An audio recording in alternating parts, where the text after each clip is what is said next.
ഇറാനിലെ ഇസ്രായേൽ ആക്രമണത്തിൽ തിരിച്ചടിച്ച് ഇറാൻ. ടെലവീവിലെ ജനവാസ മേഖലയിലെ മിസൈൽ ആക്രമണത്തിൽ നിരവധി പേർക്ക് പരിക്കേറ്റു. ജെറുസലേമിലും മിസൈൽ ആക്രമണമുണ്ടായി. ആക്രമണത്തിൽ ഒരാൾ മരിച്ചു.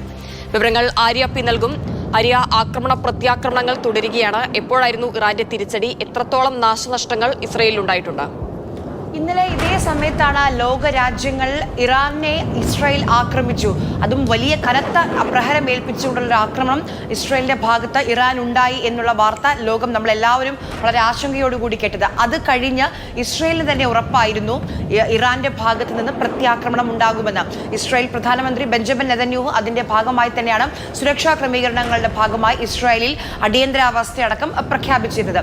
പക്ഷേ അതിനപ്പുറം ഇസ്രായേലിനെ സംബന്ധിച്ച് അവരുടെ ഏറ്റവും വലിയ ആത്മവിശ്വാസം, ഏറ്റവും വലിയ കരുത്തെന്ന് പറയുന്നത് അവരുടെ വ്യോമ പ്രതിരോധ സംവിധാനങ്ങളാണ്. നമുക്കറിയാം, കഴിഞ്ഞ കുറേ വർഷങ്ങളായി അതിപ്പോൾ ഹമാസ് ആണെങ്കിലും ഹിസ്ബുള്ളയാണെങ്കിലും ശരി, ഷിയ മിലിറ്ററി ആണെങ്കിലും ശരി, എല്ലാവരുടെയും ഭാഗത്ത് നിന്ന് ഇസ്രായേലിലേക്ക് പലതരത്തിലുള്ള ആക്രമണങ്ങൾ ഉണ്ടായ സമയത്തും ഇസ്രായേലിന് പ്രതിരോധിക്കാൻ കഴിഞ്ഞത് അവരുടെ വ്യോമ പ്രതിരോധ സംവിധാനങ്ങൾ ഉപയോഗിച്ചാണ്. പക്ഷേ ഇന്നിതാ ഇപ്പോൾ ഇറാൻ തന്നെ സ്ഥിരീകരിക്കുകയാണ് ഇസ്രായേലിനെ ആക്രമിച്ചിട്ടുണ്ട് എന്ന്.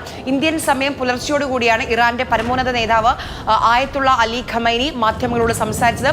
ആയത്തുള്ള അലി ഖമൈനി സംസാരിച്ച അദ്ദേഹത്തിന്റെ ടെലിവിഷൻ സംഭാഷണത്തിന് നിമിഷങ്ങൾക്കകം തന്നെയാണ് ഇസ്രായേലിൽ ഇറാന്റെ ആക്രമണം ഉണ്ടായത്. ബലിസ്റ്റിക് മിസൈലുകൾ ഉപയോഗിച്ചാണ് ആക്രമണമെന്നാണ് അറിയാൻ കഴിഞ്ഞത്. അങ്ങനെയാണെങ്കിൽ ഇറാന്റെ ഏറ്റവും വലിയ കരുത്തായ വ്യോമ പ്രതിരോധ സംവിധാനം ആരോ 3, അതോടൊപ്പം തന്നെ അയോൺ ഡോം, ഈ രണ്ടിനെയും പ്രതിരോധിക്കാൻ ഇറാന് കഴിഞ്ഞു എന്നുള്ളതാണ് ഇസ്രായേലിനെ സംബന്ധിച്ച് ഏറ്റവും വലിയ ആശങ്ക. ഒരാൾ മരിച്ചിട്ടുണ്ട്, 60-ലേറെ പേർക്ക് പരിക്കുണ്ട് എന്ന് നമുക്കറിയാൻ കഴിയുന്നു. എന്തായാലും ഇതിന് തിരിച്ചടി ഇസ്രായേലിന്റെ ഭാഗത്തു നിന്നും തുടങ്ങി എന്നറിയുന്നു. അതായത് രണ്ട് രാജ്യങ്ങളും എല്ലാ മറയും നീക്കി അടിക്കാനും തിരിച്ചടിക്കാനും തുടങ്ങിയിരിക്കുന്നു എന്നുള്ളതാണ്.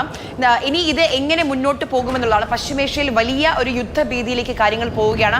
ആഗോള വിപണിയെ ബാധിച്ച് തുടങ്ങിയിട്ടുണ്ട്. സ്വർണ്ണവില വർദ്ധിക്കാൻ തുടങ്ങിയിട്ടുണ്ട്. ഇന്ധനവില വലിയ രീതിയിൽ കൂടാൻ തുടങ്ങിയിട്ടുണ്ട്. ഒരുപക്ഷെ ഇന്നും $120 ഇന്ധനവിലയ്ക്ക് കൂടിയേക്കാം, അസംസ്കൃത എണ്ണയ്ക്ക് കൂടിയേക്കാം എന്നുള്ളൊരു ആശങ്കയുണ്ട്. മറുഭാഗത്ത് ഇപ്പോൾ നമ്മൾ കേരളത്തിലിരിക്കുന്ന ആളുകളെ പോലും ഇത് വലിയ രീതിയിൽ ബാധിക്കും. സ്വർണ്ണവില, ഇന്ധനവില മാത്രമല്ല, നമുക്കറിയാം ഇത് ഹജ്ജ് കാലം കൂടിയാണ്. ഹജ്ജിൽ ഇപ്പോൾ മദീനയിൽ നിന്നൊക്കെ തിരിച്ച് ഹാജിമാർ മടങ്ങുന്ന സമയമാണ്. ആ സമയത്താണ് ഇപ്പോൾ വ്യോമപാത ഈ ഒരു യുദ്ധത്തിന്റെ പശ്ചാത്തലത്തിൽ ഇന്നലെ എയർ ഇന്ത്യയുടെ കുറെ വിമാനങ്ങൾ വഴിതിരിച്ചു വിട്ടു. അതുമാത്രമല്ല, ജോർദാൻ, ഇറാൻ, ഇറാഖ് തുടങ്ങിയ രാജ്യങ്ങളൊക്കെ അവരുടെ വ്യോമപാത പൂർണ്ണമായും അടച്ചിട്ടുണ്ട്. അപ്പോൾ വ്യോമ ഗതാഗതത്തെയും ഇത് സാരമായി ബാധിക്കുന്നുണ്ട്. ഇനിയിപ്പോൾ എങ്ങനെയായിരിക്കും? ഇപ്പോൾ ലോകരാജ്യങ്ങളൊക്കെ ഇവരോട് ഇതുമായി ബന്ധപ്പെട്ട് ഇടപെടൽ, ഈ യുദ്ധത്തിൽ നിന്ന് അല്ലെങ്കിൽ ഈ സംഘർഷത്തിൽ നിന്ന് പിന്മാറണമെന്ന് അഭ്യർത്ഥിക്കുന്നുണ്ട്. പക്ഷേ അമേരിക്കയുടെ നിലപാട് വളരെ നിർണായകമായിരിക്കും.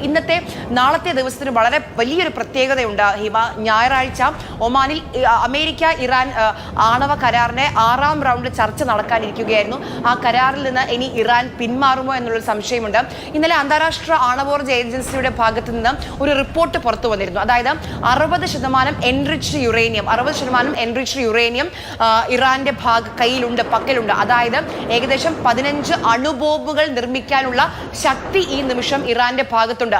അങ്ങനെ അണുബോംബുകൾ നിർമ്മിച്ചാൽ, അവ ശേഖരിച്ചു വെച്ചാൽ, അത് ഇസ്രായേൽ എന്ന രാജ്യത്തിന്റെ എക്സിസ്റ്റൻസ് തന്നെ, ഇസ്രായേൽ എന്ന രാജ്യത്തെ തന്നെ തുടച്ചു നീക്കാൻ കഴിയും. അതുകൊണ്ടാണ് ഇസ്രായേൽ ഒരു ആക്രമണത്തിന് മുതിർന്നത്. അതായത് ജനവാസ മേഖലയോ ജനങ്ങളെയോ അല്ല ഇസ്രായേലിന്റെ ലക്ഷ്യം, മറിച്ച് ലോകത്തിന് തന്നെ ഭീഷണിയായിരിക്കുന്ന ഇറാന്റെ ആണവ ശക്തി.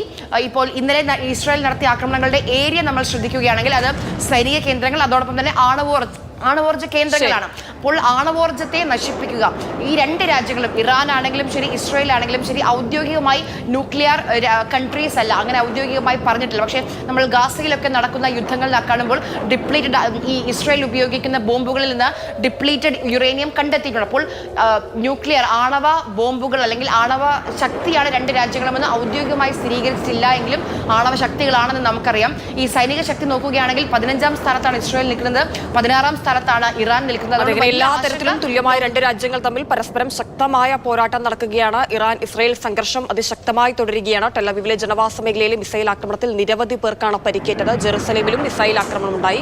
ഈ ആക്രമണത്തിൽ ഒരാൾ മരിച്ചു എന്നുള്ളതാണ് റിപ്പോർട്ടുകൾ.